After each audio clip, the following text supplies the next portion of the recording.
सावन सोमवार। व्रत कथा भगवान शिव और माता पार्वती की कृपा।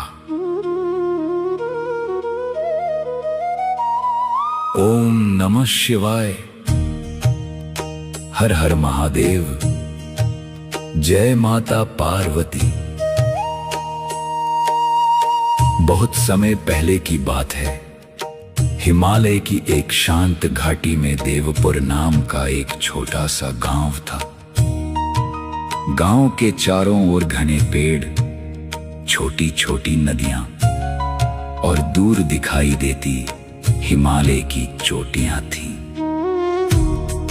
उस गांव में धर्मदास नाम का एक साधारण किसान रहता था। उसकी पत्नी गौरी और एक छोटी बेटी कावेरी थी। परिवार बहुत गरीब था, लेकिन उनके घर में भगवान शिव की एक छोटी सी पत्थर की शिवलिंग थी, जिसकी पूजा धर्मदास प्रतिदिन बड़े प्रेम से करता था। धर्मदास के पास धन नहीं था, लेकिन उसके मन में विश्वास बहुत था। हर सुबह वह नदी से जल लाता और शिवलिंग पर चढ़ाते हुए कहता, हे भोलेनाथ, मेरे घर में धन रहे या ना रहे, लेकिन आपकी भक्ति कभी कम न हो। एक वर्ष सावन का महीना आया। पहला सोमवार था। गांव के सभी लोग शिव मंदिर जाने की तैयारी कर रहे थे। धर्मदास भी सुबह जल्दी उठ गया।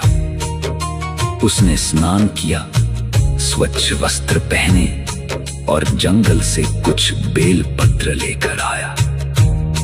लेकिन उस दिन घर में खाने के लिए भी बहुत कम अनाज बचा था। पत्नी गौरी ने चिंता से कहा, आज घर में बस इतना ही अनाज है कि शाम तक किसी तरह गुजारा हो जाए, अगर आप व्रत रखेंगे तो। धर्मदास मुस्कुराया और बोला, गौरी, चिंता मत करो। जिसने हमें जीवन दिया है वही हमारा पालन भी करेगा। आज सावन का पहला सोमवार है। मैं भगवान शिव का व्रत रखूंगा। छोटी कावेरी भी बोली, बाबा, मैं भी भोलेनाथ के लिए व्रत रखूंगी। धर्मदास ने बेटी के सिर पर हाथ रखा। बेटी, व्रत केवल भूखा रहने का नाम नहीं है। व्रत का अर्थ है अपने मन को भगवान के चरणों में रखना। तुम छोटी हो, इसलिए बस भोलेनाथ को प्रेम से याद करना। तीनों शिव मंदिर पहुंचे। धर्मदास ने शिवलिंग पर जल चढ़ाया, बेलपत्र अर्पित किए और आंखें बंद करके प्रार्थना की। उसी समय मंदिर के बाहर एक वृद्ध साधु आकर बैठ गए। उन्होंने धर्मदास को बुलाया और कहा, पुत्र, आज तुमने भगवान को क्या चढ़ाया? धर्मदास ने हाथ जोड़कर कहा, बाबा, मेरे पास चढ़ाने के लिए कुछ विशेष नहीं है, बस नदी का जल और कुछ बेलपत्र है। साधु मुस्कुराए। जिस पूजा में सच्चा मन हो, उसमें जल भी गंगा जल के समान होता है और एक बेलपत्र भी अमूल्य हो जाता है। धर्मदास ने साधु को प्रणाम किया, लेकिन साधु ने जाते जाते एक बात कही, आज रात तुम्हारे घर की परीक्षा होगी। याद रखना, संकट के समय शिव का नाम मत छोड़ना। धर्मदास ने इसे साधु का आशीर्वाद समझा। शाम हुई। आसमान पर काले बादल छा गए। अचानक तेज बारिश शुरू हो गई। बिजली चमकने लगी और नदी का पानी तेजी से बढ़ने लगा। उसी समय गांव में खबर आई का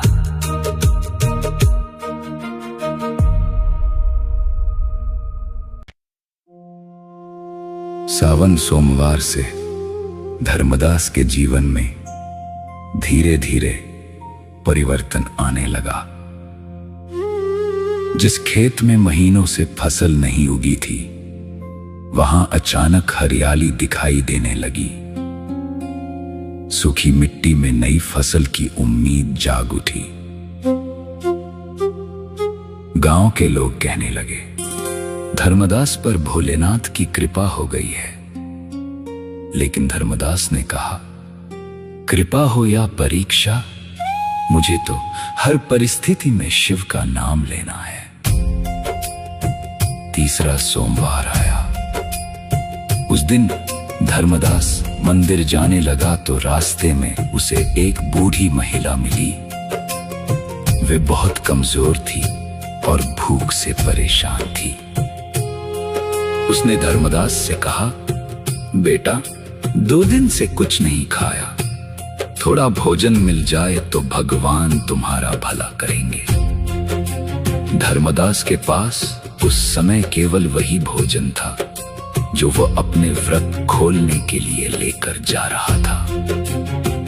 वह कुछ क्षण रुका, फिर उसने अपना भोजन उस वृद्धा को दे दिया।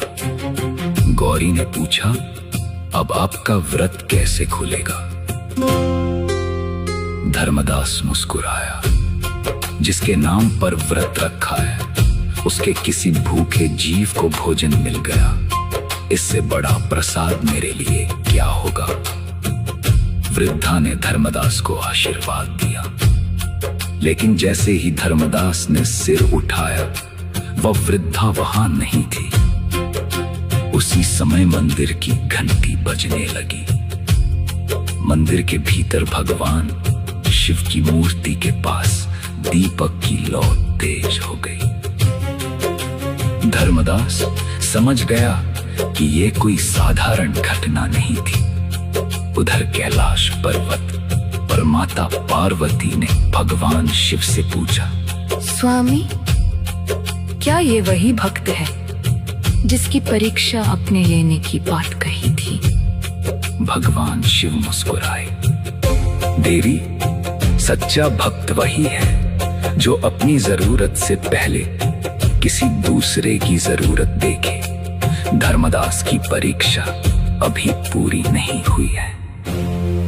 माता पार्वती ने कहा, वो क्या? उसकी अंतिम परीक्षा अभी बाकी है। महादेव बोले, सावन का चौथा और अंतिम सोमवार आया। उस दिन सुबह धर्मदास को खबर मिली कि उसकी फसल पर अचानक कीड़े लग गए हैं। पूरी मेहनत से तैयार हुई फसल कुछ ही घंटों में खराब होने वाली थी। धर्मदास खेत की ओर दौड़ा। गांव वालों ने कहा, अब कुछ नहीं हो सकता। धर्मदास ने आसमान की ओर देखा। उसकी आंखों में आंसू थे, लेकिन उसने शिकायत नहीं की। वह जमीन पर बैठ गया और बोला, महादेव, अगर ये मेरी परीक्षा है तो मुझे शक्ति दीजिए। अगर ये मेरे कर्मों का परिणाम है तो उसे सहने की शक्ति दीजिए। लेकिन मेरी श्रद्धा मत छीनिए। वो मिट्टी उठाकर माथे से लगाने लगा। उसी समय तेज हवा चली। आसमान में बादल घेराए। फिर अचानक बारिश शुरू हो गई। बारिश इतनी तेज थी कि खेत में जमा पानी बह गया और कीड़ों का प्रकोप समाप्त हो गया।